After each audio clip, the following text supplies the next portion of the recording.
સંસાર સાગર તારવાજી નવાણી છે નૌકાબલી નાની શુકાની મળ્યા વિના એ નાવ પણ તારે નહીં આકારમાં શુદ્ધાત્મ જ્ઞાની શુકાની મૌ બહુ દોયલો મુજ પુણ્ય રાશિ ફર્યો અહો ગુરુ કાન તું ના વિકમલ્યો અહો ભક્ત શિદાત્માના શ્રીમંદર વીર કુંડના બાહ્યાંતર વિભવો તારા તારે નાવ મુમુક્ષુના સદા દ્રષ્ટિ તારી વિમર નિજ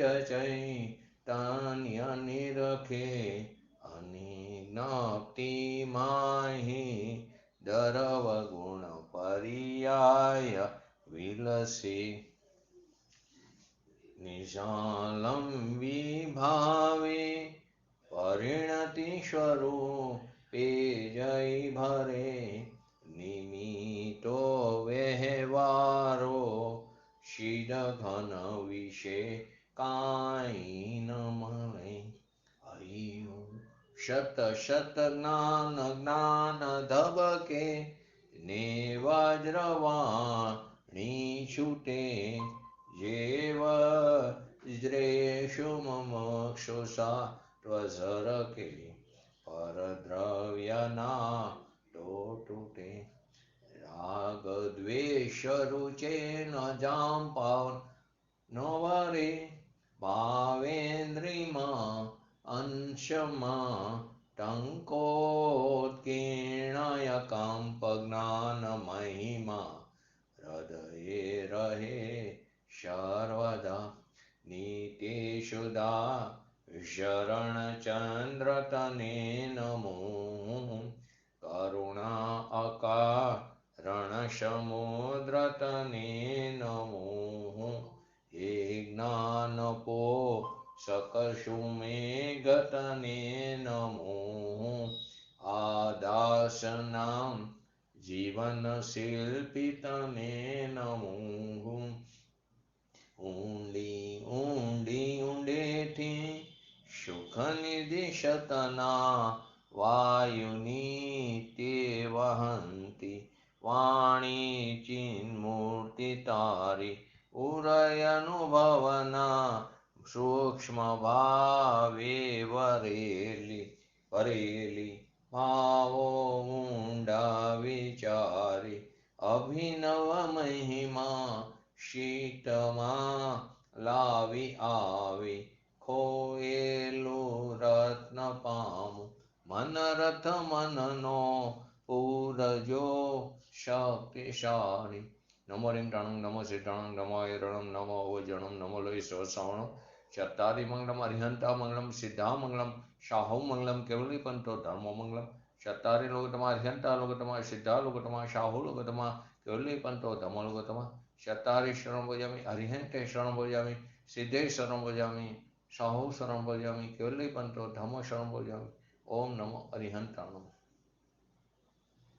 આપણે 19 નંબરની શક્તિ ચાલે છે. દ્રવ્ય ઉત્પાદ વ્યય યુક્ત કઈ પરિણામ શક્તિ? તો કે દ્રવ્યના સ્વભાવભૂત. શું હતું? દ્રવ્યના સ્વભાવભૂત દ્રવ્ય વ્યય ઉત્પાદથી આલિંગિત એવું સદશ અને વિદશ એવું જે રૂપ એવું એક અસ્તિત્વ માત્રમય પરિણામ શક્તિ. તો એની અંદર શું હતું? જે ગુણ છે તે સદશ છે અને પર્યાય છે તે વિદશ છે. ગુણ છે તે અવિરુદ્ધ છે, ગુણ છે તે અક્રમવર્તી છે, પર્યાય છે તે વિદશ છે. તે કેવી છે? વિરુદ્ધ છે. અને તે કેવું છે? ક્રમવર્તું છે. તો ગુણ છે તે અવિરુદ્ધ એટલે કે ત્રિકાર એકરૂપ ભાવ અને પર્યાયમાં ઉત્પાદ અને વ્યય બે છે. તો એક ભાવ અને એક અભાવ એટલે એને વિરુદ્ધ કીધું એટલે એને વિદશ કીધું. તો અહીંયા પરિણમન શક્તિ એટલે અસ્તિત્વમય પરિણમન શક્તિ. તો શિષ્યનો પ્રશ્ન થાય છે કે પરિણમન શક્તિ જે છે તો તેનું અસ્તિત્વમય પરિણામ પર્યાયમાંથી આવે છે કે પરિણામ શક્તિથી પરિણમન આવે છે. ફરીવાર અહીંયા પરિણમન શક્તિની વાત, અસ્તિત્વ માત્રમય પરિણામ શક્તિ. તો શિષ્યનો પ્રશ્ન શું થયો કે જે પરિણમન શક્તિ જે છે તો તેનું અસ્તિત્વમય પરિણામ પર્યાયમાંથી આવે છે કે પરિણામ શક્તિથી પરિણામ આવે છે કે દ્રવ્યના પરિણમનમાંથી આવે છે. ફરીવાર શું આવ્યું? એનું અસ્તિત્વમય પરિણામ પર્યાયમાં જે આવે છે એ પરિણામ શક્તિથી આવે છે, એ પરિણામ શક્તિથી પરિણમન આવે છે કે દ્રવ્યના પરિણમનમાંથી દ્રવ્યના પરિણમનમાંથી આવે છે. બે વસ્તુ છે કે ક્યાંથી આવે તો કે પરિણામ શક્તિમાંથી પરિણમન થાય છે કે દ્રવ્યના પરિણમનથી આવે છે. તો ચિદ વિલાસની અંદર આવે છે કે દ્રવ્ય જ પરિણમે છે. દ્રવ્ય પરિણમે છે. અહીંયા એ લેવું છે ને, એ વસ્તુ સ્થિતિ એવી છે તો કે ગુણ પરિણમે છે માટે આ પર્યાય થઈ છે એમ નથી. ગુણ પરિણમે છે માટે આ પર્યાય થઈ એમ નહીં. દ્રવ્ય પરિણમે છે માટે પર્યાય ઉઠે છે. દ્રવ્ય પરિણમે છે માટે પર્યાય ઉઠે છે. કેમ કે ગુણને આશ્રય ગુણ નથી. ગુણને આશ્રય ગુણ નથી, પણ ગુણ કોને આશ્રય છે તો કે દ્રવ્યના આશ્રય છે. તો અસ્તિત્વમય પરિણમન જે ઉઠે છે તે દ્રવ્યમાંથી ઉઠે છે. તો કે શક્તિનું વર્ણન કર્યું ને કે ધ્રુવ, વ્યય, ઉત્પાદ ત્રણેયથી આલિંગિત સદસ્ય ને વિદસ. કે ઉત્પાદ વ્યય વિદસ છે. ઉત્પાદ વ્યય તે ભાવ અભાવ છે એ અપેક્ષાએ તેને વિરોધ કીધું. સમયસારની ત્રીજી ગાથામાં શું લખ્યું છે કે વિરોધ અવિરોધથી આખું જગત ટકી રહ્યું છે. વિરોધ અને અવિરોધથી આખું જગત ટકી રહ્યું છે. આખું જગત વિરોધ અવિરોધથી ટકી રહ્યું છે. આખું જગત પોતાના ગુણ અને ઉત્પાદ વ્યયરૂપ વિરોધ એનાથી એ જગત ટકી રહ્યું છે. ધવલમાં પણ એ આવે છે કે પર્યાય એ વિરુદ્ધ છે અને ગુણ છે તે અવિરુદ્ધ છે. તો અહીંયા શું કીધું? એ ત્રણથી આલિંગિત સદસ અને વિદસ જેનું રૂપ છે એવી એક અસ્તિત્વ માત્રમય પરિણામ શક્તિ. એટલે કે એ પરિણમન જે ઉઠે છે એ ગુણથી ઉઠે છે કે દ્રવ્યથી ઉઠે છે એમ પ્રશ્ન છે. એ જે પરિણમન ઉઠ્યું તે ગુણથી ઉઠે છે કે તે પરિણમન દ્રવ્યથી ઉઠે છે? ગુણની પરિણીતિ કેવી છે? ગુણની પરિણીતિ કેવી છે? પર્યાય ઉત્પાદ વ્યય જે છે તે ધ્રુવ ગુણની ઉત્પાદ વ્યય રૂપ પર્યાય છે. તો એ ગુણની પરિણીતિથી ગુણ ઉઠે છે કે પરિણીતિ દ્રવ્યથી ઉઠે છે? તો કહે છે કે ગુણથી નહીં, દ્રવ્યની પરિણીતિ થતા ગુણની પરિણીતિ સાથે ઉઠે છે. દ્રવ્યની પરિણીતિ થતા ગુણની પરિણીતિ સાથે ઉઠે છે, પણ દ્રવ્યથી ગુણ પરિણીતિ ઉઠે છે. દ્રવ્યથી ગુણ પરિણીતિ ઉઠે છે. ફરી વાર શું કીધું એની અંદર કે આ ત્રણથી આલિંગિત સદસ અને વિદસ જેનું રૂપ છે એવી એકમાત્ર અસ્તિત્વ માત્રમય પરિણામ શક્તિ. એ જે પરિણમન જે ઉઠે છે એ પરિણમન જે ઉઠે છે એ ગુણથી ઉઠે છે કે દ્રવ્યથી ઉઠે છે? પ્રશ્ન એ હતો. ગુણની પરિણીતિ કેવી છે? પર્યાય ઉત્પાદ વ્યય પર્યાય જે વિદસ રૂપ છે એ ધ્રુવ ગુણની ઉત્પાદ વ્યય રૂપ પર્યાય છે. તો એ ગુણની પરિણીતિ ગુણથી ઉઠે છે કે દ્રવ્યથી ઉઠે છે? એ પરિણીતિ તો કે છે ગુણથી નહીં પણ દ્રવ્યથી પરિણીતિ થતા ગુણની પરિણીતિ ઉઠે, સાથે ઉઠે છે. પણ દ્રવ્યથી ગુણ પરિણીતિ ઉઠે છે એ સમજવું. દ્રવ્ય જે છે તે કેવો છે? અનંત શક્તિનો પિંડ છે. એ દ્રવ્ય પોતે પરિણમે છે તો એમાં ગુણ પરિણીતિ થાય છે. દ્રવ્ય જે છે તે અનંત ગુણોથી ભરેલો છે, એનો સમુદાય છે. તો એ અનંત શક્તિનો પિંડ કીધું. તે દ્રવ્ય પોતે સ્વયં પરિણમે છે, એમાં ગુણ પરિણીતિ થાય છે. શાસ્ત્રમાં પણ લખ્યું છે ગુણ પર્યાય વત દ્રવ્યમ એમ લીધું છે. શાસ્ત્રમાં શું સૂત્ર આવે છે? ગુણ પર્યાય વત દ્રવ્યમ લીધું છે. પર્યાય વત ગુણ એમ નથી લીધું. શું લીધું છે શાસ્ત્રમાં? ગુણ પર્યાય વત દ્રવ્યમ લીધું છે. એવું નથી શાસ્ત્રમાં પર્યાય વત ગુણ એમ નથી લીધું. તત્વસૂત્રની અંદર ગુણ પર્યાય વત દ્રવ્યમ તો કે અનંત શક્તિ સાથે એની પર્યાય, ક્રમવતી પર્યાય અને અક્રમવતી ગુણ એ બેનો સમુદાય થઈને આખો આત્મા છે. તો ક્રમવતી પર્યાય અને અક્રમવતી ગુણ એ બેનો સમુદાય તેનો એ આત્મા છે. તેનો અર્થ શું થયો કે ગુણ પર્યાયવત દ્રવ્ય, એનો અર્થ એ થયો કે ગુણ પર્યાયવત દ્રવ્ય મૂક્યું, પણ પર્યાયવત ગુણ એમ નથી કીધું, પર્યાયવત ગુણ નથી કીધું, પરંતુ ગુણ પર્યાયવત દ્રવ્ય એટલે કે ગુણ અને પર્યાયનો સમુદાય તે આત્મા છે. તો કે ક્રમ અને અક્રમ એ બે બોલ આગળ આપણે પણ આગલી શક્તિમાં પણ આવી ગયા. તો અહીં પરમાત્મા સંતો એમ કહે છે કે ત્રણને સ્પર્શિત, પહેલામાં શું આવ્યું હતું? ઉત્પાદ વ્યય અને ધ્રુવ આવ્યું હતું. ત્યાં અલિંગિત સદશ અને વિદશ નહોતું આવ્યું 18મી શક્તિમાં, અને 19મી શક્તિમાં ધ્રુવની અપેક્ષાએ પહેલા દ્રવ્ય લીધું. તો કે ધ્રુવ વ્યય ઉત્પાદ, એમાં ઉત્પાદ વ્યય ધ્રુવ લીધું હતું, અહીંયા ધ્રુવથી લીધું, એનું અસ્તિત્વ સિદ્ધ કર્યું.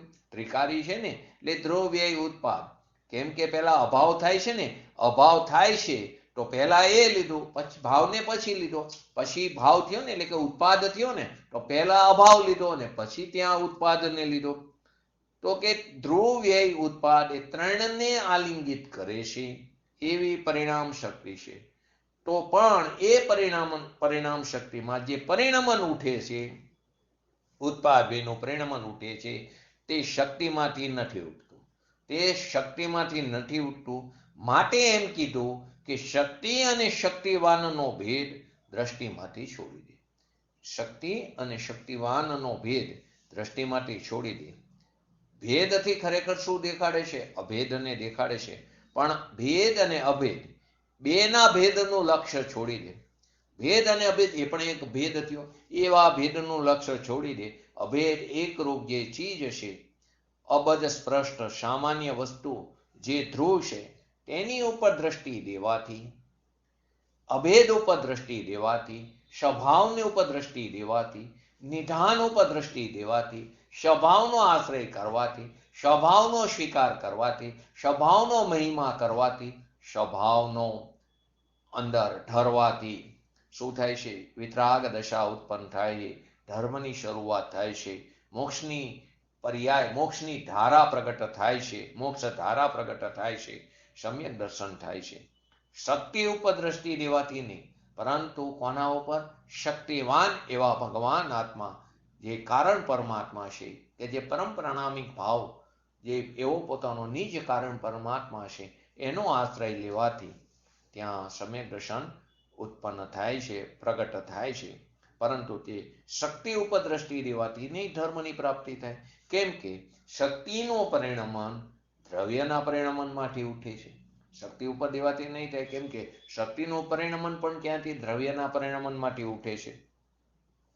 તો ત્યાં ગુરુદેવ અશુભાઈ વોરાને એમ કહે છે કે લાદીમાં પરિણમન તો થાય છે. પ્રશ્ન કરે, લાદીમાં તો પરિણમન થાય છે, પણ એ પરિણમન કેમ થાય છે?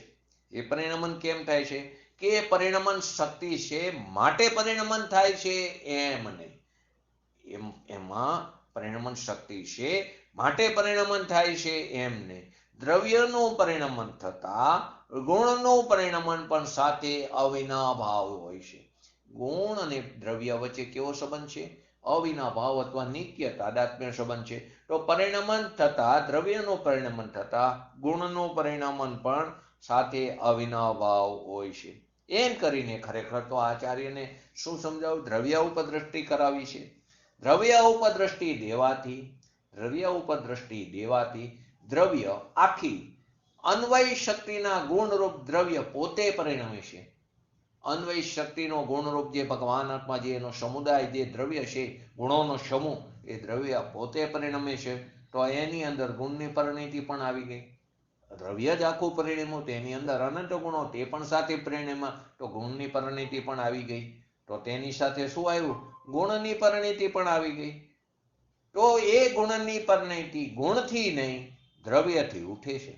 ત્યાંથી પ્રશ્ન ઉભો થયો કે જે પરિણામ શક્તિનું જે પરિણમન થયું તે શક્તિમાંથી ઉઠે છે, એટલે કે ગુણમાંથી ઉઠે છે, કે તે પરિણમન દ્રવ્યમાંથી ઉઠે છે?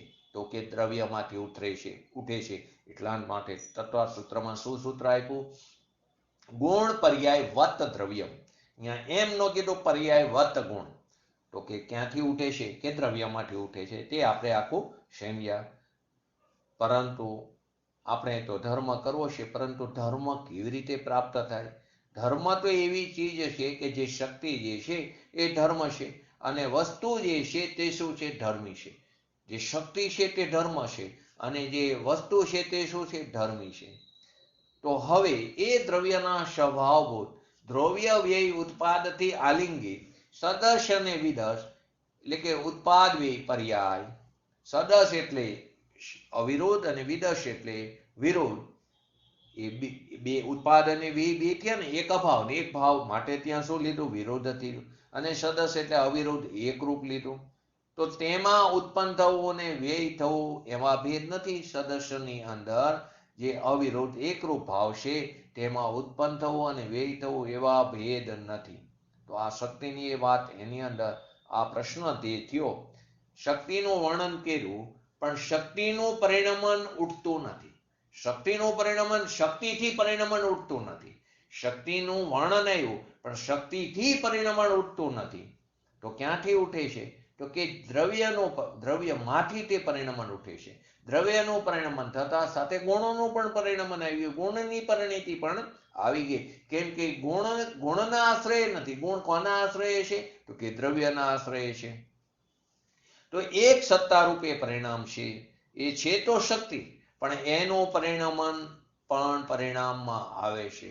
છે તો એ શક્તિ, પણ એનું પરિણમન પણ પરિણામમાં આવે છે. પરિણમવું તો પરિણામ થવા એ અસ્તિત્વ માત્રમય શક્તિનું કાર્ય છે. આ શક્તિનું કાર્ય તો કે પરિણામ થવા એ અસ્તિત્વ માત્રમય એ પરિણામનું કાર્ય છે, શક્તિનું કાર્ય છે. અસ્તિત્વ માત્રમય શક્તિનું શું છે?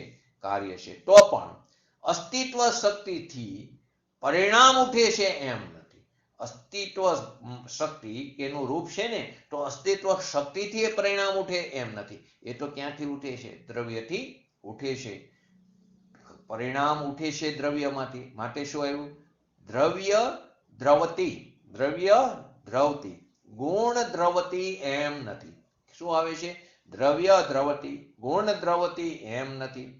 ગુણને દ્રવતી એમ કહેવામાં આવે દ્રવ્યત્વ ગુણને કારણે. ક્યાંક એવું પણ આવે, ગુણને દ્રવતી એમ પણ કહેવામાં આવે દ્રવ્યત્વ ગુણને કારણે. દ્રવ્યત્વ ગુણ છે ને, જીવના 6 સામાન્ય ગુણ, તેમાં એક દ્રવ્યત્વ ગુણ છે. તો દ્રવ્યત્વ ગુણને કારણે, દ્રવ્યત્વ ગુણ જે સામાન્ય ગુણમાં આવે ને, દ્રવ્યત્વ, પ્રદેશત્વ, અગુરુ લઘુત્વ આદિ જે અસ્તિત્વ ગુણ, જે આદિ ગુણ આવે, વસ્તુત્વ આદિ, તો કે તે એમાં ગુણ દ્રવે છે, પર્યાય દ્રવે છે, દ્રવ્ય દ્રવે છે એમ ત્યાં કહેવામાં આવ્યું. ત્યાં એવી રીતે કહેવામાં આવ્યું, પણ ખરેખર તો દ્રવ્ય દ્રવતી, દ્રવ્ય દ્રવતી, ઈતિ ગચ્છતી ઈતિ.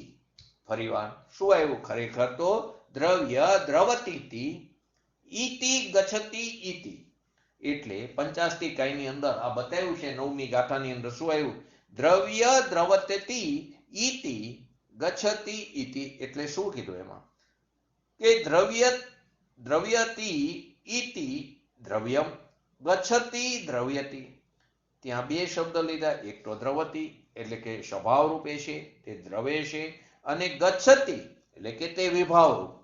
એક દ્રવતી એટલે કે સ્વભાવ રૂપે દ્રવે છે, અને ગચ્છતી તે વિભાવ રૂપે પણ એ જ દ્રવે છે. કોણ? દ્રવ્ય જ દ્રવે છે. ત્યાં એમ લેવું છે. પરંતુ અહીંયા તો શક્તિની વાત ચાલે છે, નિર્મળ પરિણમનની વાત ચાલે છે, માટે અહીંયા એમ લેવું નથી. તો શાસ્ત્રમાં આવા શબ્દ પણ આવે છે. તો અહીંયા તો સ્વભાવ રૂપે શુદ્ધ પરિણમે એવી શક્તિનું વર્ણન છે. એક ઠેકાણે કંઈક કે, બીજે ઠેકાણે કંઈક કે, પરંતુ એ અપેક્ષા સમજવી પડશે. પંચાસ્તિકાયની 9મી ગાથામાં શું કીધું? દ્રવ્યદી ગચ્છતી એવા બે શબ્દો છે. તો દ્રવ્ય પોતે દ્રવ્ય છે. જેમ પાણી તરંગ ઉઠાવે, પાણી જે છે તે તરંગ ઉઠાવે, એમ વસ્તુ પણ શું કરે છે? તરંગ ઉઠાવે. પાણી ભરતી ઓટ ક્યાંથી આવે છે? મોજા ક્યાંથી ઉઠે? પાણીમાંથી ઉઠે છે. તો પાણી તરંગ ઉઠાવે એમ વસ્તુ શું છે? અહીં પાણીને દ્રવ્ય કીધું. આગળ એમ કે છે સમુદ્ર દ્રવ્ય. તો પાણીમાંથી સમુદ્ર છે, માટે મોજા ઉછરે છે. પણ અહીં તો પાણી તરંગ ઉઠાવે એમ વસ્તુ શું છે? તે તરંગ ઉઠાવે. પર્યાયના તરંગ. વસ્તુમાંથી કોના તરંગ? ઓલામાં પાણીમાંથી પાણીના તરંગ ઉઠે, તો વસ્તુમાંથી પર્યાયના તરંગ ઉછરે છે. તો દ્રવતી દ્રવે, એ દ્રવ્ય પોતે દ્રવતી. ગુણ દ્રવતી કહેવામાં આવે એ ભેદનું કથન છે. પછી કહેવામાં આવે કે આ પરિણીતિ ગુણની છે. આ પરિણીતિ કોની ગુણની? દર્શન ગુણની છે, જ્ઞાન ગુણની છે, શ્રદ્ધા ગુણની છે, વીર્ય ગુણની છે. તો એ બધું ભેદથી કથન છે. આનંદની પરિણીતિ બધી ઉઠે છે એ એકલા આનંદ ગુણમાંથી નહીં, પણ સમ્યક દર્શનની પર્યાય પણ ઉઠે છે એ શ્રદ્ધા ગુણમાંથી નહીં, પરંતુ બધી ક્યાંથી ઉઠે છે? કે દ્રવ્યમાંથી ઉઠે છે. આત્મા કેવો એક વસ્તુ છે, એક દ્રવ્ય છે, તો એમાં એક શ્રદ્ધા નામની શક્તિ છે. સમ્યક દર્શન જે છે એ તો શું છે? પર્યાય છે. જો ક્યાંક સમ્યક્ત્વને ગુણ પણ કહેવામાં આવ્યો, ક્યાંય સમ્યક્ત્વને ગુણ પણ કહેવામાં આવ્યો. કેમ કે પર્યાયના ઘણા બધા નામો છે, તો કે ત્યાં પર્યાય ગુણને પર્યાય કહેવામાં આવે, એટલે કે પર્યાયનું બીજું નામ ગુણ પણ ત્યાં લીધું, તો કે તે અપેક્ષા ત્યાં સમ્યક્ત્વને ગુણ કીધો. તો ખરેખર તો સમ્યક્ત્વ જે છે એ પર્યાય છે, પણ અંદરમાં શ્રદ્ધા નામની જે શક્તિ છે એ કેવી છે? ત્રિકારી ધ્રુવ છે. તો એ શ્રદ્ધા શક્તિનું પરિણમન આ કોના ઉપરથી આ વાત ચાલી રહી છે? એક અસ્તિત્વ માત્રમય પરિણામ શક્તિ. એ પરિણામ શક્તિનું જે પરિણમન થયું તે શક્તિમાંથી ઉઠ્યું કે દ્રવ્યમાંથી ઉઠ્યું એની ચર્ચા ચાલી રહી છે. તો કે એ શ્રદ્ધા શક્તિનું પરિણમન સંકિત પર્યાયપણે પરિણમ્યું. તો એ શ્રદ્ધા શક્તિનું પરિણમન સંકિત પર્યાયપણે પરિણમ્યું? તો કે ના, એમ છે નહીં. તો એ વાત કેવી છે? એ ત્રિકારી દ્રવ્ય જે ભગવાન આત્મા છે, તો એ દ્રવે છે, દ્રવ્ય દ્રવતી. તો દ્રવ્ય દ્રવે છે, તો કે સાથે ગુણની પરિણીતિ પણ ભેગી દ્રવી. તો ખરેખર એ પરિણમન ક્યાંથી? કે દ્રવ્યમાંથી ઉઠ્યું. માટે ગુણ ભેદની દ્રષ્ટિ પણ છોડી દે. કંઈ ગુણ પરિણમતા નથી, દ્રવ્ય પરિણમતા ગુણ પરિણમી જાય છે. કેમ કે ગુણોનો સમુદાય દ્રવ્ય કીધું ને, તો દ્રવ્ય પરિણમતા ગુણ પણ સાથે પરિણમી જાય છે. ગુણ પરિણમે છે એવો ભેદ કરતા, ગુણ પોતે પણ શું થઈ છે? એક ભિન્ન દ્રવ્ય થઈ જશે. ગુણ પરિણમતા એવો ભેદ કરતા શું થશે? ગુણ પોતે એક ભિન્ન દ્રવ્ય થઈ જશે. તો આવું તો શક્ય નથી. માટે શું છે? કે દ્રવ્ય તે ગુણોનો સમુદાય છે, તો ગુણ દ્રવ્ય પરિણમે, તો સાથે દ્રવ્ય દ્રવતી, તો સાથે ગુણ પણ શું થાય છે? પરિણમી જાય છે. તો આ તો આખી શક્તિની વાત જો સમજવી હોય તો એને ધ્યાન રાખીને એની યથાર્થ કબૂલાત કરવી હોય, સ્વભાવ ઉપર દ્રષ્ટિ દેવાથી યથાર્થ કબૂલાત થાય છે, તો વિતરાગ માર્ગની પ્રાપ્તિ થાય છે. શક્તિને બતાવીને પણ ખરેખર તો આચાર્ય શું કરે? વિતરાગતા બતાવે છે. અને એનું ફળ શું આવશે? એની યથાર્થ કબૂલાતનું ફળ તો કે વિતરાગતા આવે છે. એ કઈ રીતે? તો કે દ્રવ્યનો આશ્રય કરે તો વિતરાગતાના ફળ આવે છે. ગુણનો આશ્રય કરે તો ગુણ પરિણીતિ એવી નથી. ગુણનો આશ્રય કરે તો ગુણ પરિણીતિ એવી નથી. ખરેખર તો દ્રવ્ય પરિણમે છે. દ્રવ્ય પોતે અખંડ રૂપ જે દ્રવ્ય છે, એ દ્રવ્ય શબ્દ જ એમ કહે છે કે દ્રવતી દ્રવ્યમ, દ્રવ્યતી દ્રવ્યમ. દ્રવ્ય શબ્દ એમ નથી કહેતું કે ગુણ દ્રવતી ઇતિ દ્રવ્યમ, ગુણ દ્રવતી ઇતિ દ્રવ્યમ. તો કે પાણીમાંથી જે તરંગ ઉઠે છે, થોડો અઘરો પડે પણ સમજવું તો પડશે. આપણી પોતાની વાત છે, સૂક્ષ્મ વાત છે, સમજવું તો પડશે. આપણે શું કરી? નેગેટિવ એપ્રોચ સાથે બેસી કે મને નહીં સમજાય, એવું નથી. આપણી પોતાની વાત છે. શબ્દો ઘણીવાર અપરિચિત હોય તેથી એવું લાગે, પરંતુ પ્રયત્ન કરી તો આપણી પોતાની વાત છે. તો પાણીમાંથી આજે નથી સમજાતું ને, એ શરીય સમજવા દેતું નથી. પૂજ્ય ગુરુદેવશ્રીના શબ્દોમાં કહી તો વારંવાર કહે છે, સમજાય છે કાંઈ? તો કે નથી સમજાતું. એ જે શલ્ય પડ્યું છે ને, એ તને સમજવા દેતું નથી. તો પાણીમાંથી જે તરંગ ઉઠે છે એ દરિયામાંથી ઉઠે છે, એકલા પાણીમાંથી નહીં. કાંઈ દરિયાને વસ્તુ કીધી. પાણીમાંથી જે તરંગ ઉઠે એ દરિયામાંથી ઉઠે, એકલા પાણીથી નહીં. દરિયામાંથી તરંગ ઉઠે છે, એમ આ ભગવાન આત્મા પણ શું છે? એક દરિયો છે. એક સમયમાં અનંત શક્તિનો સમુદાય, અનંત સ્વભાવનો સાગર, અનંત શક્તિઓથી પરિપૂર્ણ એવું મહાસામર્થ્ય વાન અલૌકિક દ્રવ્ય જે છે, એ અનંત શક્તિનું સંગ્રહાલય, અનંત શક્તિઓનું ગોદામ, એ દ્રવ્ય છે. ગુણને ગોદામ નથી કીધું, ગુણ ગોદામ નથી, પરંતુ ગુણોનો સમુદાય એવું જે અનંત શક્તિઓથી ભરેલો ભગવાન આત્મા, તે શું છે? તે ગોદામ છે. અનંત ગુણોનો ગોદામ આત્મા છે.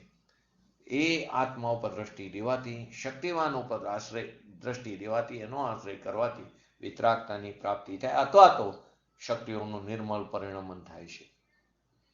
હવે આ શક્તિનું પરિણમન કેવું છે, કેવી શક્તિ છે, એ સમજ્યા વિના, એની કબૂલાત થયા વિના ધર્મની પ્રાપ્તિ કેવી રીતે થાય?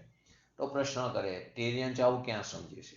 પ્રશ્ન તો થાય ને કે આવું દ્રવ્ય અને ગુણ અને પર્યાય, ખરેખર દ્રવ્ય ગુણ પર્યાયને જો બરાબર યથાર્થ રીતે સમજાય તો આખું વસ્તુ સ્વરૂપ બરાબર સમજાઈ જાય છે. આ ત્રણ વસ્તુને જો સમજી, એના ભેદોને સમજી, સમજવાનું છે અભેદ આત્માને, જવાનું છે અભેદ તરફ, પરંતુ ભેદથી સમજવું પડશે.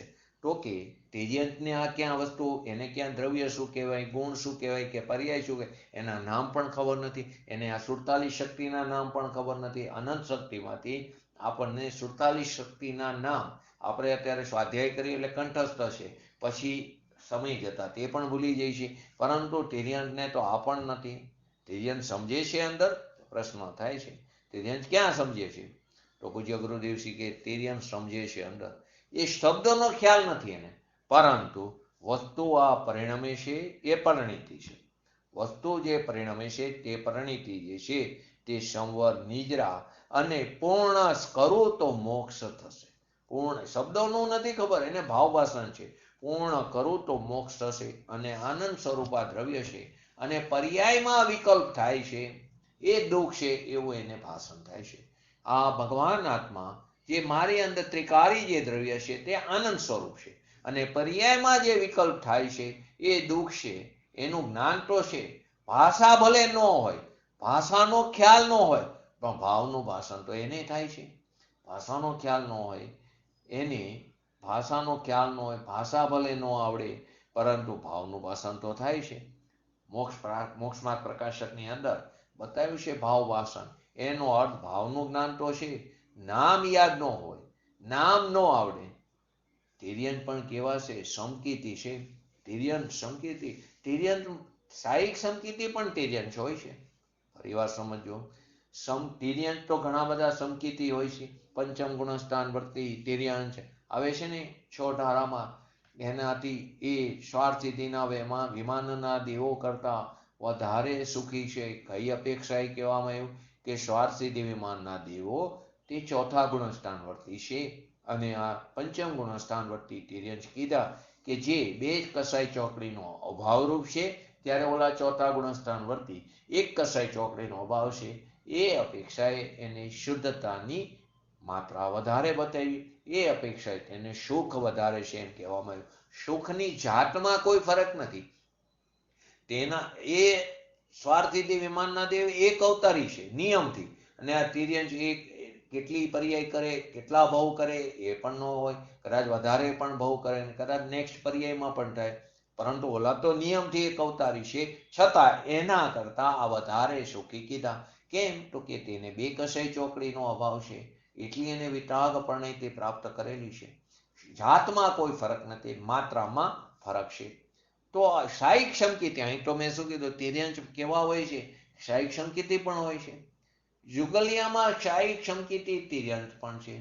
જુગલિયા કેમ કે ભોગભૂમિમાં, એ કઈ અપેક્ષાએ કીધું કે કોઈ જીવને પહેલા તિર્યંતનું આયુષ્ય બંધાઈ ગયું, આયુના અપકર્ષણ કારમાં એને તિર્યંત ગતિનું આયુષ્ય બંધાઈ ગયું અને પછી એને શાહિક સમ્યક દર્શન પ્રાપ્ત થયું.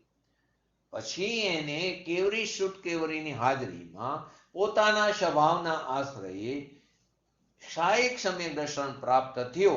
તો તે જીવ ક્યાં જાય છે? તિર્યંત ગતિ તો એને ભોગવવી પડશે.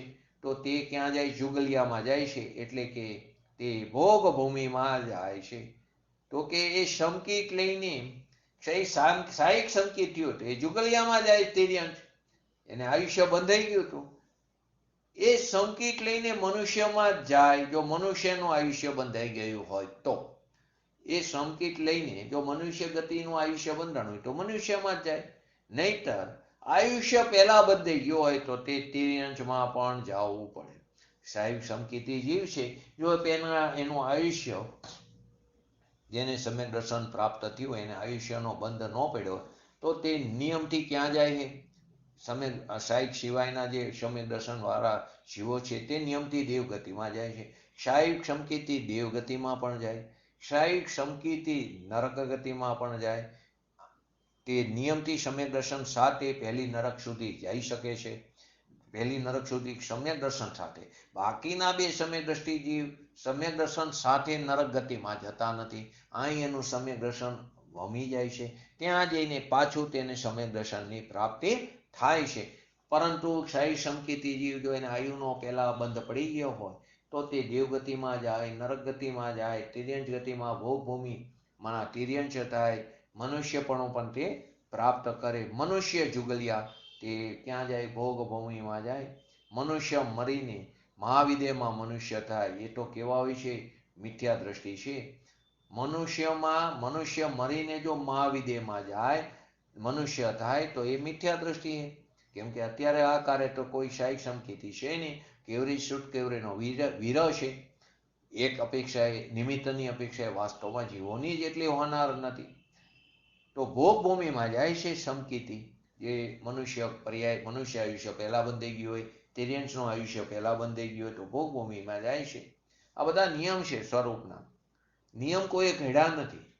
એવા નિયમ છે ભગવાને પણ કંઈ ઘડ્યા નથી. ભગવાને તો જાણ્યું એમ એમની વાણીમાં આવ્યું, જાણ્યું એમ કહ્યું.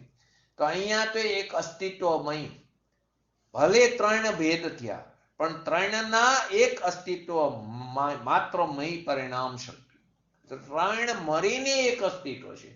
આલિંગિત શબ્દ છે ને, ત્રણ મળીને એક અસ્તિત્વ છે. દ્રવ્યનું સત, ગુણનું સત અને પર્યાયનું સત એમ આવે છે. પણ ત્રણ દ્રવ્ય નથી. દ્રવ્યનું સત, ગુણનું સત અને પર્યાયનું સત, એક સમયનું સત છે ને પર્યાય, એ પર્યાય સત એમ આવે છે. તો એ ત્રણ દ્રવ્ય નથી. દ્રવ્યને, ગુણને અને પર્યાય ત્રણે મળીને એક સત્તા છે. ત્રણે મળીને એક સત્તા છે. એ આપણે 19મી શક્તિમાં વાત ચાલી રહી છે. ચિદવિલાસમાં બે વાત લીધી છે. એક તો દ્રવ્યમાં પરિણમન શક્તિ છે એમ લીધું. એક વસ્તુમાં પરિણામ શક્તિનું સ્વરૂપ છે. શું છે? બે વાત લીધી છે કે અનંત શક્તિ દ્રવ્યમાં છે, પરિણમન શક્તિ દ્રવ્યમાં છે. દ્રવ્ય પરિણમે છે તો ગુણ પરિણમે છે. દ્રવ્ય પરિણમે છે તો ગુણ પરિણમે છે. ગુણ પરિણમે છે તો દ્રવ્ય પરિણમે છે એમ નથી. દ્રવ્ય પરિણમે છે તો ગુણ પરિણમે છે, પણ ગુણ પરિણમે છે તો દ્રવ્ય પરિણમે છે એમ નથી. બીજી વાત શું? કે વસ્તુ વિશે પરિણામ શક્તિનું, વસ્તુ વિશે પરિણામ શક્તિની વાત છે. તો બે વસ્તુ ત્યાં ચિદવિલાસમાં લીધી. એક પરિણમન શક્તિ દ્રવ્યમાં છે એનું વાત થઈ, પછી વસ્તુ વિશે પરિણામ શક્તિનું વર્ણન છે. એમાં પહેલા એમ લીધું કે ગુણ પરિણમે છે એમ ન લીધું. દ્રવ્ય પરિણમે છે તો ગુણ પરિણમે છે, એ પરિણમન શક્તિની ત્યાં વાત કરી. પોતાનું દ્રવ્ય, બીજાનું દ્રવ્ય, પોતાનું દ્રવ્ય પોતાનામાં, બીજાનું દ્રવ્ય બીજામાં રહ્યું. અહીંયા તો પોતાનું દ્રવ્ય જે વસ્તુ છે એમાં સ્વભાવભૂત. તો સ્વભાવભૂત કેમ કીધું? અહીં તો પોતાનું દ્રવ્ય જે વસ્તુ છે તેમાં સ્વભાવભૂત. તો સ્વભાવભૂત કેમ કીધું? કે એનો સ્વભાવ જ છે. સ્વભાવ જ એવો છે કે દ્રવ્ય વ્યય ઉત્પાદને આલિંગિત કરતું. એવો જ એનો સ્વભાવ છે. માટે એને શું કીધું? સ્વભાવભૂત.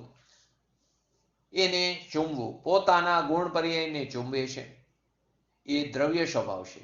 પોતાના ગુણ પર્યાય સિવાય તે બીજાને ચૂંબે કે સ્પર્શે એવો સ્વભાવ નથી. પરંતુ પોતાના ગુણ પર્યાયને ચૂંબે એ દ્રવ્યનો સ્વભાવ છે. અહીં પણ એવો સ્વભાવભૂત. તો કે દ્રવ્ય વ્યય ઉત્પાદને આલિંગન કરવું એટલે કે એને ચૂંબવું. એનો અર્થ શું થયો? પોતાના ગુણ પર્યાયને ચૂંબે એ દ્રવ્ય સ્વભાવ છે. પોતાના ગુણ પર્યાય સિવાય બીજાને તે ચૂંબતું કે સ્પર્શ કરતું નથી, એનો એવો સ્વભાવ નથી. ત્રીજી ગાથા સમયસર. તો દરેક પદાર્થ પોતાના ગુણ અને પર્યાય રૂપી ધર્મને ચૂંબે છે. ચૂંબે એટલે કે સ્પર્શે છે. પરના દ્રવ્ય ગુણ પર્યાયને તે સ્પર્શે છે, એ એને કદી અડતું પણ નથી.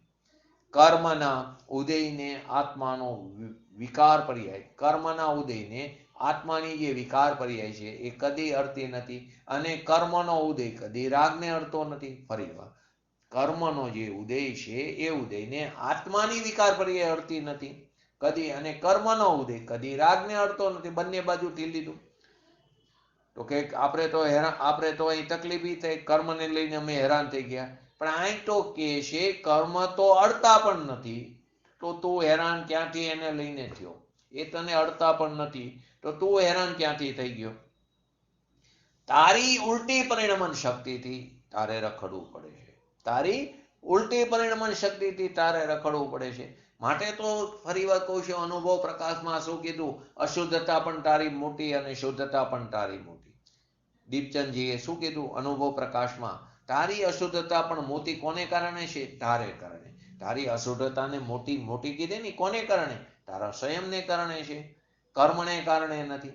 અનંત તીર્થંકરોને સાંભળ્યા, શ્રવણ કર્યા, એમની દિવ્યવની દ્વિઅધની સાંભળી. પૂજ્ય ગુરુદેવ શ્રી જેવા જ્ઞાની પુરુષોના અનાધિકારથી અત્યાર સુધીમાં અનંત વાર એમને પણ સાંભળ્યા. ઇન્દ્રો જ્યાં સાંભળતા હતા ત્યાં પણ ગયો, સમસ્વરણમાં અનંત વાર ગયો. પણ આપણી અશુદ્ધતા એટલી મોટી કે આપણે પલટા નહીં.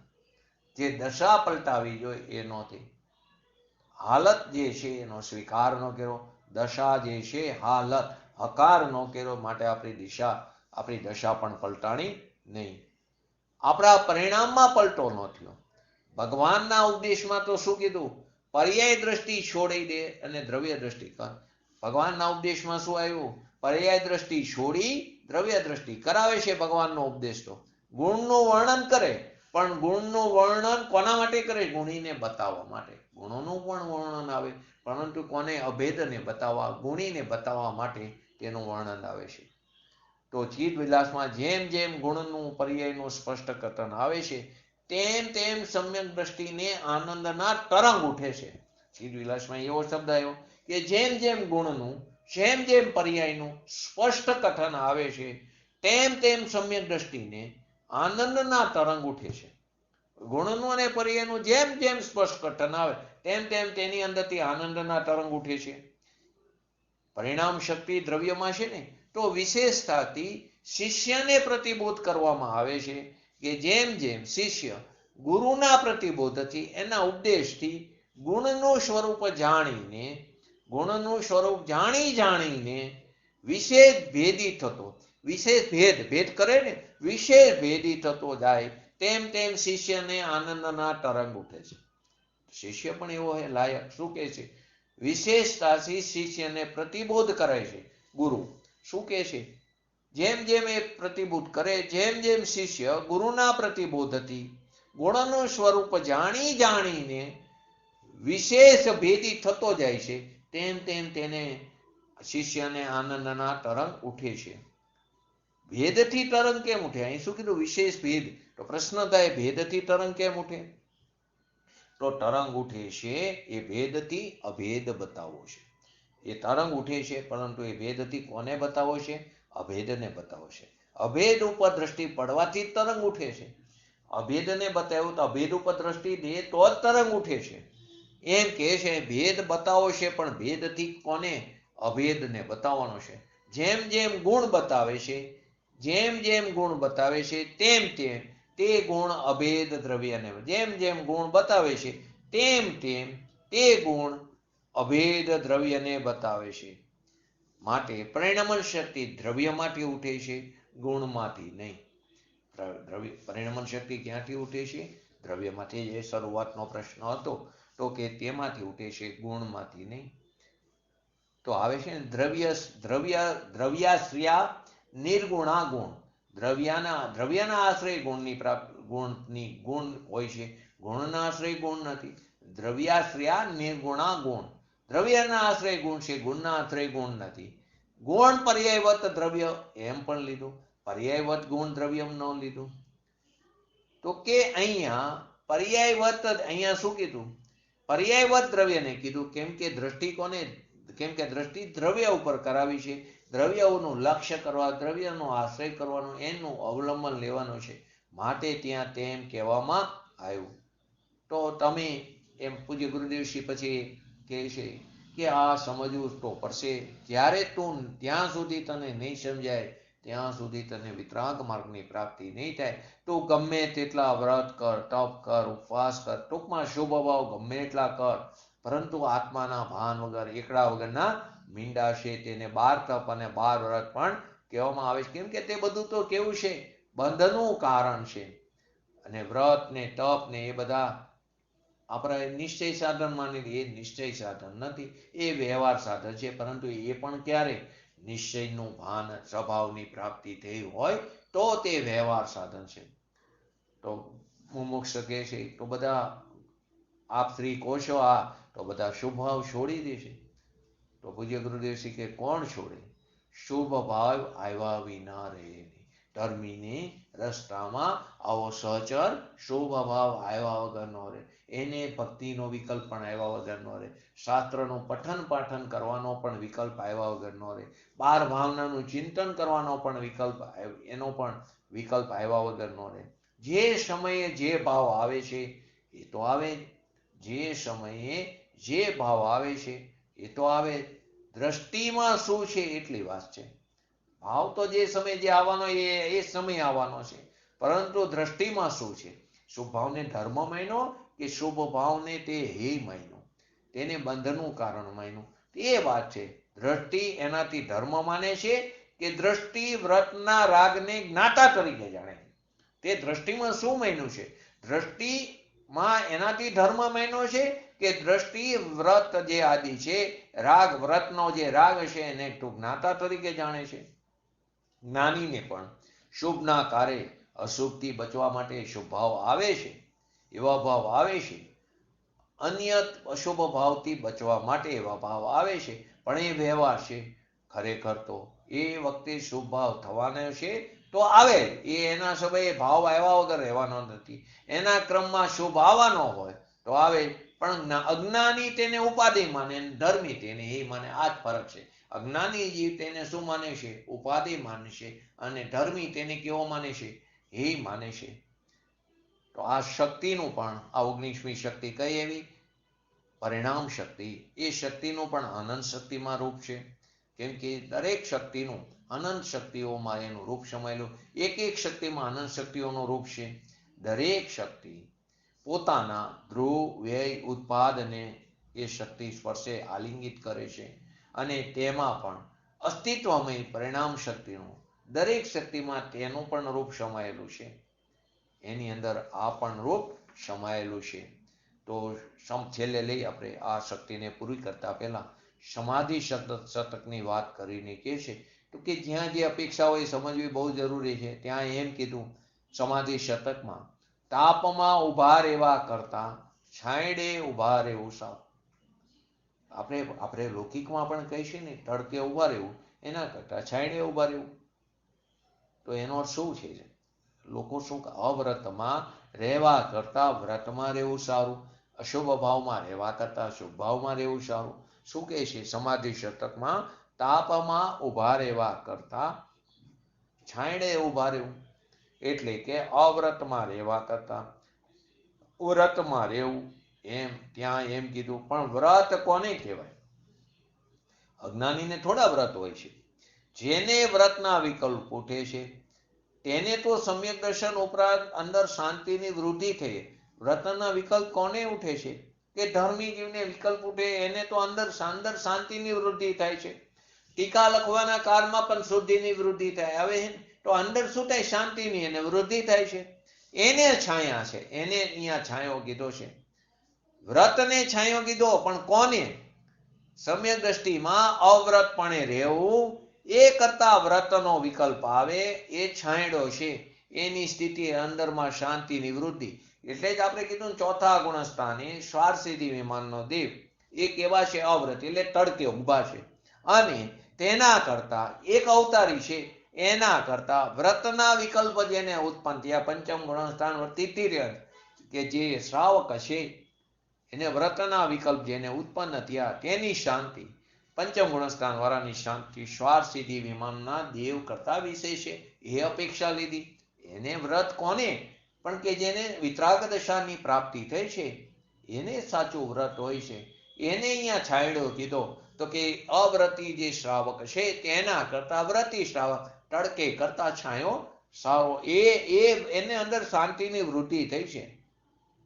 એને શાંતિના સ્થાનમાં જે પડીમાનો વિકલ્પ આવ્યો, 11 પડીમા છે ને, એનો જે વિકલ્પ ઉત્પન્ન થાય છે એને છાંયો કીધો. ખરી છાયા તો ખરેખર પેલી જે શાંતિની વૃદ્ધિ થઈ ને, શાંતિ જે ઉત્પન્ન થઈ ને એ છાયા છે. પંચમ ગુણસ્થાનની શાંતિ ઉત્પન્ન થઈ છે ને પંચમ ગુણસ્થાનમાં, એ શાંતિની વૃદ્ધિ ચોથા ગુણસ્થાન કરતા એને સુખની માત્રા વધારે છે. ચોથા ગુણસ્થાને વિકલ્પ આવ્યો અને વ્રત થઈ ગયા. ચોથા કે એની શાંતિ ખરેખર તો પંચમ ગુણસ્થાને શાંતિ ઉત્પન્ન થઈ ને વધારે વૃદ્ધિ, ચોથા ગુણસ્થાને વિકલ્પ આવ્યો અને વ્રત થઈ ગયા. તો કે એ છતાં પણ તેને અવ્રતિ કીધું. કેમ કે અહીંયા એને એટલો સંયમ હોતો નથી. એના કેમ કે એક કસાઈ ચોકડીનો અભાવ છે અને પંચમ ગુણસ્થાન વર્તી જીવને કેવો છે, બે કસાઈ ચોકડીનો અભાવ છે. તે અપેક્ષાએ તેને ત્યાં વધારે શાંતિ કહેવામાં આવી. હવે આપણે 20 નંબરની શક્તિ કહીએ, અમૂર્તત્વ શક્તિ.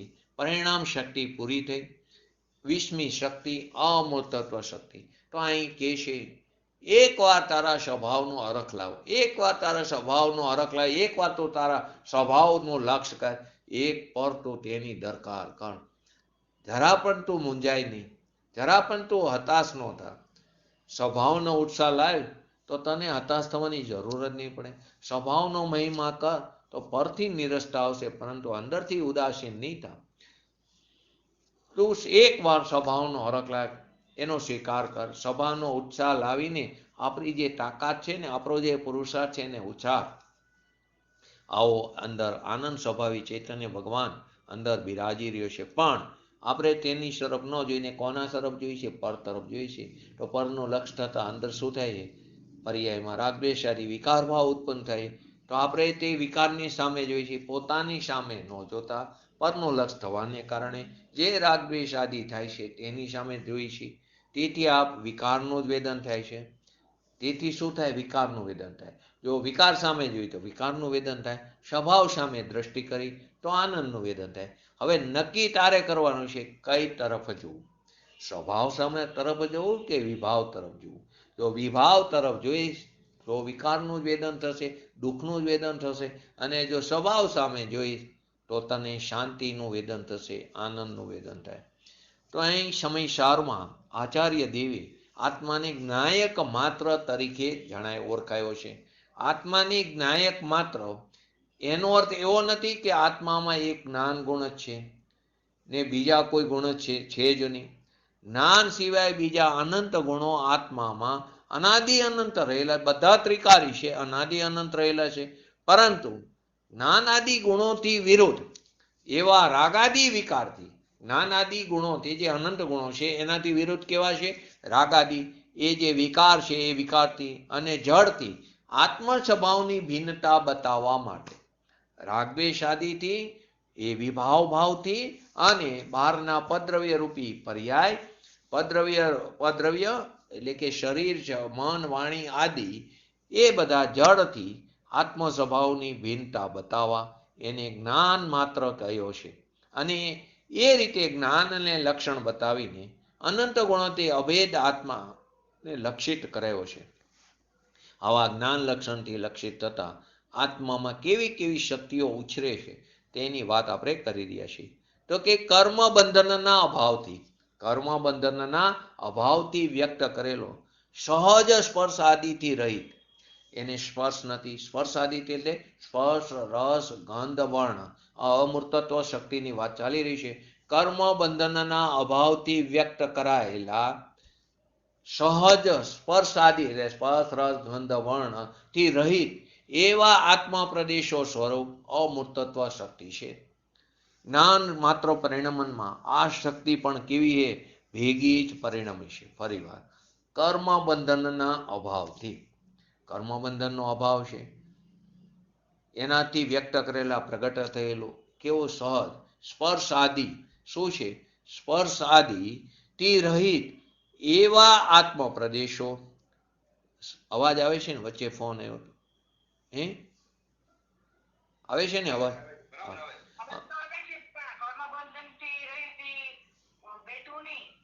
કર્મનો બંધન નથી ને, અહીં તો નિર્મલ પરિણમનની વાત છે ને.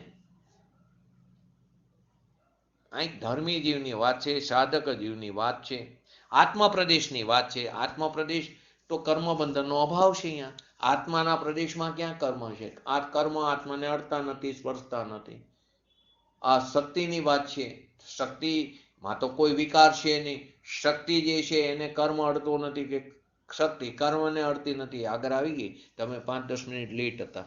તો કે કર્મ બંધનના બરાબર કર્મ બંધનના અભાવથી વ્યક્ત કરેલા સહજ સ્પર્શાદી એટલે બધું સમજી લો, સ્પર્શ રસ ગંધ વર્ણ આદિ એવા આત્મ પ્રદેશો સ્વરૂપ અમૂર્તત્વ શક્તિ એટલે જ્ઞાન માત્ર પરિણમન એ ઉથરે ત્યારે તેની સાથે અનંત શક્તિઓ ઉથરે, તેની અંદર આ શક્તિ પણ ભેગી જ પરિણમે છે.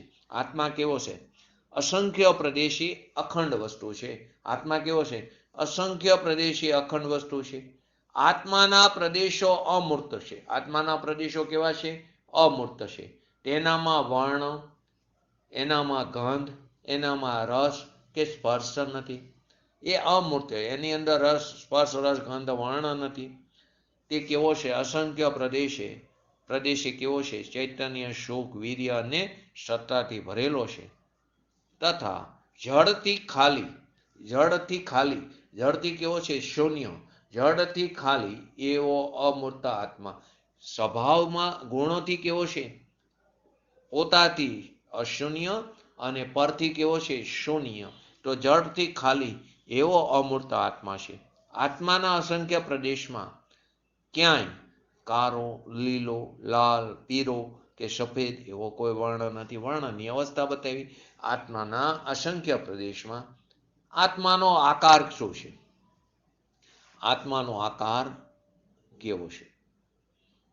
આવી ગયું છે. આપણે 14 નંબરની ગાથામાં જ આવી ગયું છે.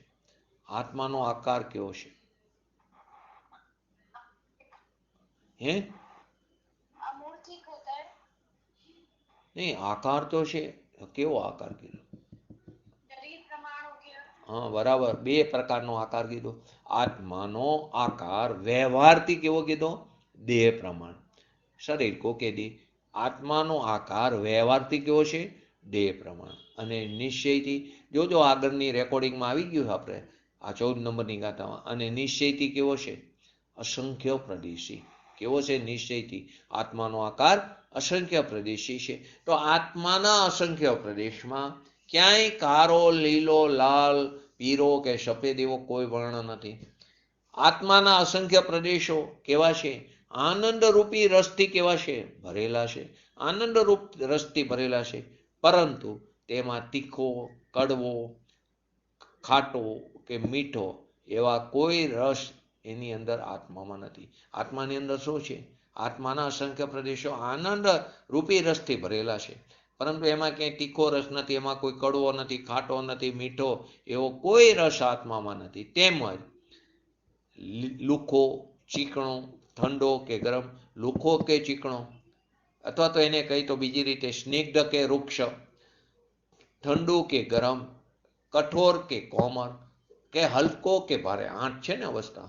સ્નિગ્ધ કે વૃક્ષ 2, ઠંડી કે ગરમ 4, કઠોર કે કોમળ 6 અને હલકું કે ભારે એવો કોઈ સ્પર્શ પણ, એટલે સ્પર્શની 8 છે ને પર્યાય, તો એવો કોઈ સ્પર્શ પણ આત્મા પ્રદેશમાં નથી. તો આત્મા આવો વર્ણ, ગંધ, રસ, સ્પર્શથી શૂન્ય અમૂર્તિક પ્રદેશવાળો છે. આવા અમૂર્તિક આત્મા ઇન્દ્રિયો દ્વારા દેખાતો નથી, પણ અતિન્દ્રિય જ્ઞાન દ્વારા જ અનુભવમાં આવે છે. આવો અમૂર્તિક આત્મા ઇન્દ્રિય જ્ઞાન દ્વારા નથી દેખાતો, પરંતુ અતિન્દ્રિય જ્ઞાન દ્વારા જ, એટલે ભાવસ્વરૂપ જ્ઞાન દ્વારા જ અનુભવમાં આવે છે. અહીંયા આચાર્ય દેવે આત્મ પ્રદેશોને કર્મ બંધનના અભાવથી વ્યક્ત કરેલા એમ કહીને, જે છાયાબેનની વાત હતી એમ કહીને આપણે શું વાત કરી છે? કે નિર્મલ પર્યાયને પણ ભેગી ભેરવીને અમૂર્તત્વ શક્તિ વીણે. કેમ કે શક્તિની વાત છે ને નિર્મલ પરિણમનની વાત છે, તો નિર્મલ પર્યાયને પણ સાથે ભેરવીને અમૂર્તત્વ શક્તિને લીધી છે. આ પ્રમાણે દરેક શક્તિની સાથે સાથે તે શક્તિનું નિર્મળ પરિણમન પણ ઓળખાવતા જાય છે. દરેક શક્તિની વાત કરીને એની સાથે તે શક્તિનું નિર્મળ પરિણમન પણ ઓળખાવતા જાય છે. શક્તિને ઓળખીને તેનું સેવન કરતા, એટલે કે તેની યથાર્થ કબૂલાત કરતા તે શક્તિનું નિર્મળ પરિણમન થાય છે.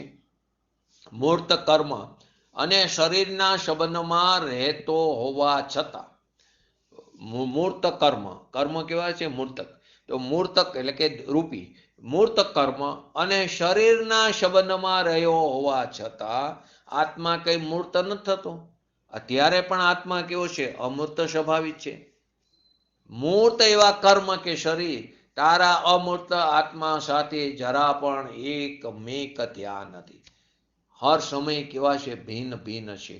કોઈ પણ કાર્ય, કોઈ પણ સમય, કોઈ પણ ક્ષેત્રે, કોઈ પણ અવસ્થામાં તે કહેવાય છે ભિન્ન ભિન્ન છે, ત્યારે પણ એકમેક થયા નથી. આપણો અમૂર્ત કેવો પોતાનો ભગવાન આત્મા એ કેવો છે? ચૈતન્ય છે. અને મૂર્ત જે છે એવા જડ કર્મો એ બંને એક ક્ષેત્રે હોવા છતાં સ્વભાવથી કેવા છે?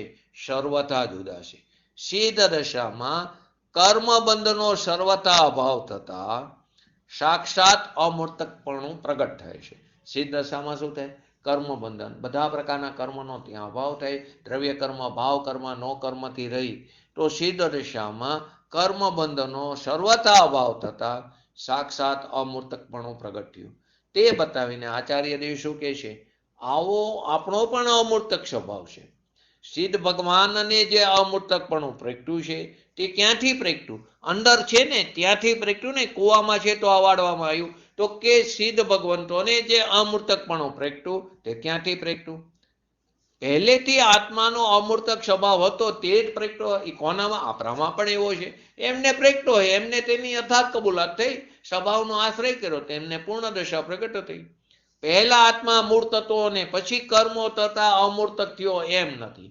પહેલા આત્મા મૂર્ત હતો કર્મ હતા એટલે, અને પછી કર્મો ટેર્યા માટે અમૂર્ત થયો એમ નથી. મૂર્તના સંબંધથી આત્માને મૂર્ત કહેવો તે તો ઉપચારથી જ કથન છે. મૂર્તના સંબંધી આત્માને મૂર્ત કહેવો તે તો ઉપચારથી છે. ખરેખર કંઈ આત્મા મૂર્ત નથી. કર્મની ઉપાધિ તરફથી ન જોઈએ તો સહજ આત્મા પ્રદેશો કેવા છે? અમૂર્તક છે. આત્માના અમૂર્તકપણાનો નિર્ણય કરે તોય મૂર્તિક પદાર્થો એટલે કે શરીર, કર્મો વગેરે સાથેની આપણી એકતા બુદ્ધિ છૂટી જાય અને રાગાદી વિકાર જોકે અરૂપી છે તો પણ તે કર્મની સંબંધની અપેક્ષા રાખે છે. તેથી જ્યાં કર્મનો સંબંધ તોડી નાખો ત્યાં વિકાર સાથેની પણ એકતા બુદ્ધિ છૂટી જાય છે. અજ્ઞાનીને એમ લાગે છે કે મારું જ્ઞાન જડમાં ચાલ્યું જાય છે અથવા તો જડનો રસ મારા જ્ઞાનમાં આવી જાય છે, પરંતુ ખરેખર કાંઈ અમૂર્તિક જ્ઞાન મૂર્ત પદાર્થમાં ચાલ્યું જતું નથી. તેમજ મૂર્ત પદાર્થનો રસ કંઈક અમૂર્તિક જ્ઞાનમાં પણ આવી જતો નથી. આ રીતે આપણે પણ આપણા સ્વભાવનો આશ્રય કરીને આ અમૂર્તક શક્તિની અમૂર્તત્વ શક્તિની વાત આપણે આવતા મંગળવારે ફરી કરશું. તો કે આપણે પણ આપણા સ્વભાવનો આશ્રય લઈને આવી અનંત શક્તિની યથાર્થ કબૂલાત આપણા સ્વભાવ તરફ દ્રષ્ટિ કરવાથી એનો આશ્રય લેતા તે શક્તિઓનું નિર્મલ પરિણમન આપણને પણ થશે. તો આપણે આપણા શક્તિઓનું નિર્મલ પરિણમન સત્તરે કરી એવી ભાવના સાથે આજનું વ્યક્તિત્વ પૂરું કરું. જય જીનેન્દ્ર. બોલો જીનવાણી સ્તુતિ. હા બોલો.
નમો રેંગટાણંગ, નમો સિદ્ધાણંગ, નમો એરણમ, નમો વજણમ, નમો લોય સ્વસવણમ, चतारी मंगलम अरिहंता मंगलम सिद्धा मंगलम शाहु मंगलम केवली पंतो धर्म मंगलम चतारी लोकोत्तमा अरिहंता लोकोत्तमा सिद्धा लोकोत्तमा शाहु लोकोत्तमा केवली पंतो धर्म लोकोत्तमा चतारी शरण भजामि अरिहंते शरण भजामि सिद्धे शरण भजामि शाहु शरण भजामि केवली पंतो धर्म शरण भजामि। बोलिए श्री पंच परमेष्टि भगवंतों जय हो। बोलिए श्री जिनवाणी मातनो जय हो। बोलिए श्री परम पूज्य परमोपकारी सद्गुरु देवनो जय हो। बोलिए श्री कृष्णमूर्ति भगवती मातनो जय हो। बोलिए श्री सनातन जैन दिगंबर धर्मनो जय हो। जय हो।